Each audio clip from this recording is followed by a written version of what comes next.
I've paid well over $100,000 to a lot of different creative freelancers through my company, Southside Symphony.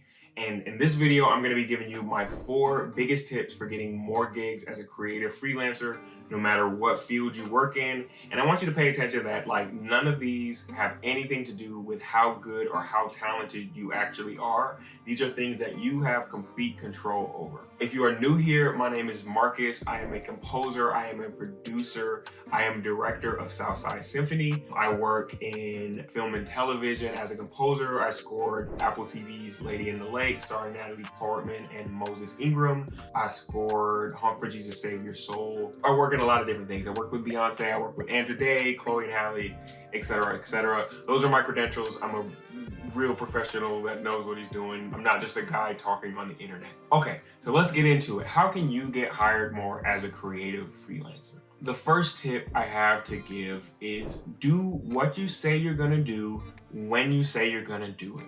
Be on time, you have to.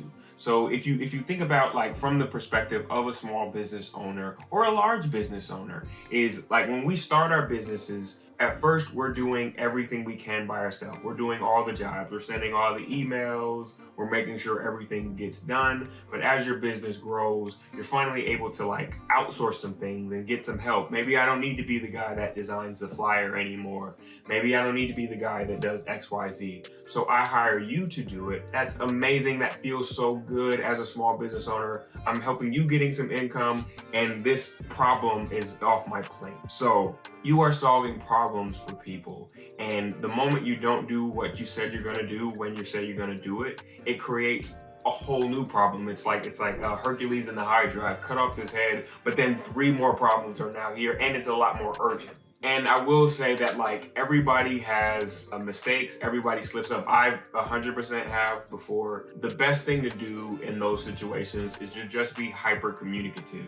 Just hey man, I'm a little bit behind on this. I sincerely apologize, but I anticipate I can get it to you by Y date. My apologies. So if you can't do it on time, just be very communicative about it. But I will say even that only goes so far. You only get kind of 1 or 2 of those before I'm probably not gonna hire you again.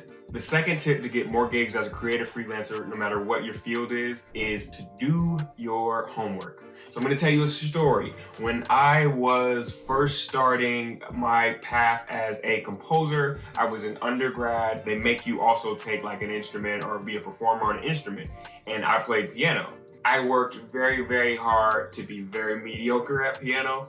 It's not my calling. My calling is composing, but I had to do both at this time. And I would say I worked so hard at piano. Whenever I had gigs, I would spend so much time preparing the music. And so I actually got some gigs. It's was I the best? No. Would I hire me? I don't know. But what I did do is I did know the music. And I see this all the time now. You get people who are good players, but they just don't know the material when they get to the rehearsals. Another story time, when I was doing one of the high profile projects that I've done, I had different publicists reach out to me, couple different publicists. And I met with the first one. And I'm okay, they reached out to me, and basically how these relationships work is the publicists are always seeking the artist and reaching out to them and really want to work with them, and they have to pitch themselves on their services. So I met with them to hear the pitch. They're talking about they want to do this, they want to do that. I'm okay, cool. Well, you send me your proposal and we'll go from there. And so after this, they sent their proposal over, and the proposal they sent me had some other artist's name on it, and it had absolutely no personal information about me or my music or any projects I've done. They didn't do their homework. They didn't know anything about me, and it just made it clear that okay, they're not that interested. They didn't do the homework. And so this is a big one. If you're pitching yourself to somebody, take the 15-20 minutes to just Google them, read up about them. What have they worked on? What are they going to work on next? What styles are they into? Whatever your thing is, do a little bit of research. For me, it's always like that. Show me that you're actually interested in what I'm doing. You're actually excited about what I have going on. And I think that goes a long way. The third tip for getting more gigs as a creative freelancer is be discoverable. what does this look like? This looks like showing the projects you've done, putting them out into the world, talking about them. And a lot of times when this comes up, people think that I'm advocating that you need to become a content creator. And I'm not. Like, you don't need to be a full-time content creator. That's not everybody's calling. I was very anti for a very long time. But then I read this book called Show Your Work by Austin Kleon. And he talked about basically like, it doesn't have to be this separate thing. Just document the work you're already doing.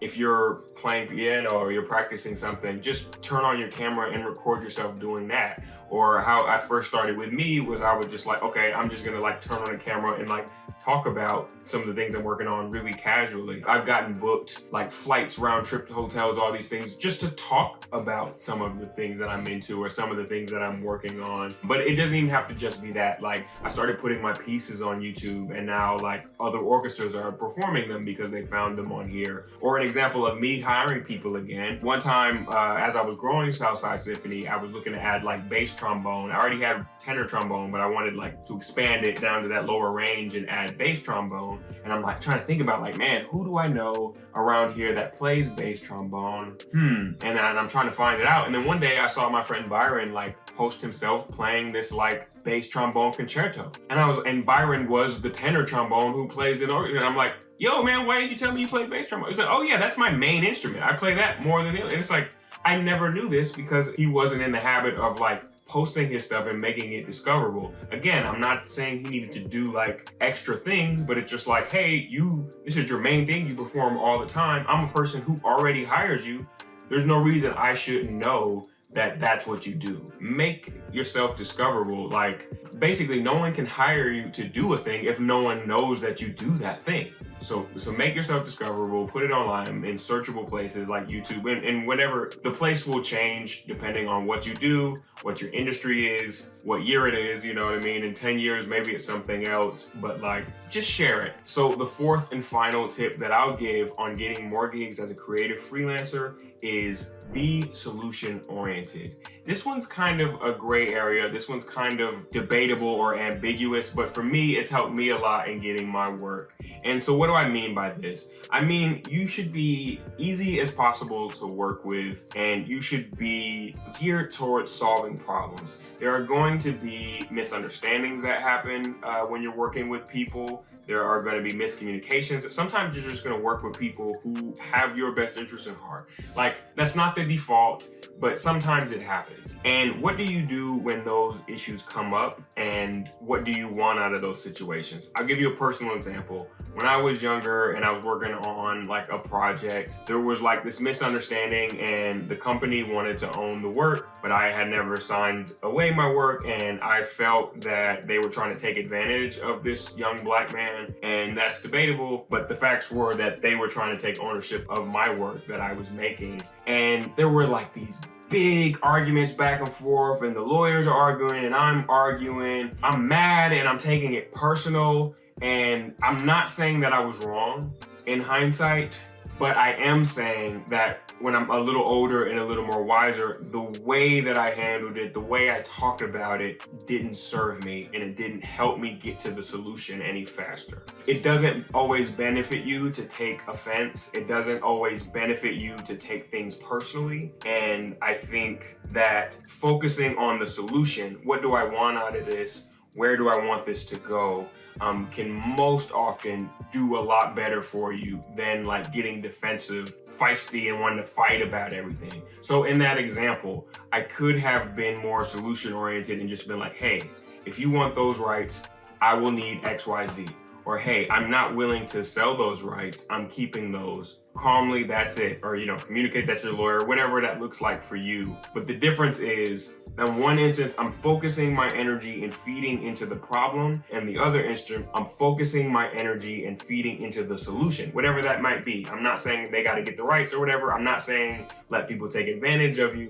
I'm just saying like focus towards like, where do you want this to go? What do you want the solution to be? And I think that's good for like collaborations, but that's also just good for life. That's a huge lesson And that's one that takes a long time and you kind of keep mastering it. You're never done, but it's something that I'm implementing in my life and my business, and it's been a game changer. I had to use this today. Being solution oriented, there was a misunderstanding between me and somebody that I'm hiring for something, and they took it the wrong way and they turned up and this and this and this, and I just had to kind of like focus my energy. Okay, where do I want this to go? And we ended up having like a good conversation about it, and it a little tough at first, but we had a good conversation and cleared it all up. And now we're going to be working together, whereas we could have just been beefed out and never working together again. I hope you got something out of this. I really try to give you lessons that I learned. A lot of the lessons I learned the hard way, as I shared. If you got something on this, make sure you subscribe, like, comment, and let me know if there's any other questions you have or anything you'd like me to talk about on here.